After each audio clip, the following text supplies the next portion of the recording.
Bonjour à tous, bienvenue pour une nouvelle vidéo où je vais vous expliquer comment compléter l'agenda de Pronote. Ainsi, vous pourrez communiquer toutes les sorties, les projets pédagogiques, les réunions ou autres qui pourraient intéresser soit les élèves, soit les professeurs, puisque vous pouvez effectivement diffuser ces informations-là à des publics différents. Donc je vais vous montrer tout ça. On va d'abord se rendre sur Métis puis sur Pronote. Une fois qu'on est sur Pronote, on va cliquer sur l'onglet Communication et on va se rendre dans l'agenda. Plusieurs possibilités. Vous pouvez afficher la vue chronologique où vous allez avoir tous les événements l'un en dessous de l'autre. Mais vous pouvez aussi afficher la vue hebdomadaire pour avoir une vision sur la semaine. Et bien sûr, vous pouvez jongler entre les semaines ici. Par exemple, on voit qu'il y aura bientôt la réunion parents-professeurs. Pour ajouter un nouvel événement, vous pouvez très bien cliquer sur le petit plus ici.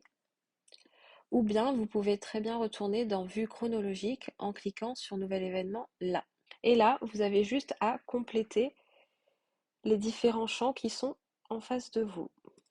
Donc par exemple, pour la fête de la science,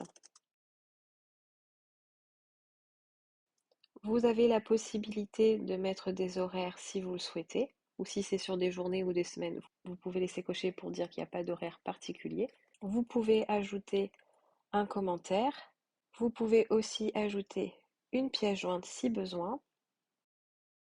Et c'est cet outil-là qui va être important puisque vous pouvez choisir à qui vous voulez diffuser cette information. Ça peut être une information à destination des élèves, d'une classe ou d'un parent en cliquant sur responsable ou à destination d'un ou plusieurs professeurs. Donc effectivement, si vous souhaitez communiquer sur un événement ou une sortie, il est préférable de communiquer au moins à tous les professeurs. Comme ça, tout le monde sera au courant de ce qui se passe dans l'établissement et c'est plus facile pour s'organiser, notamment pour passer des devoirs. Il vous suffit de cocher et ensuite vous pouvez cliquer sur Valider.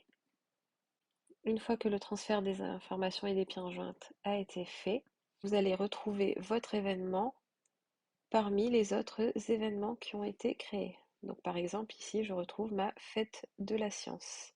Vous pourrez aussi trouver votre événement à l'accueil dans Agenda dans la colonne de droite ici.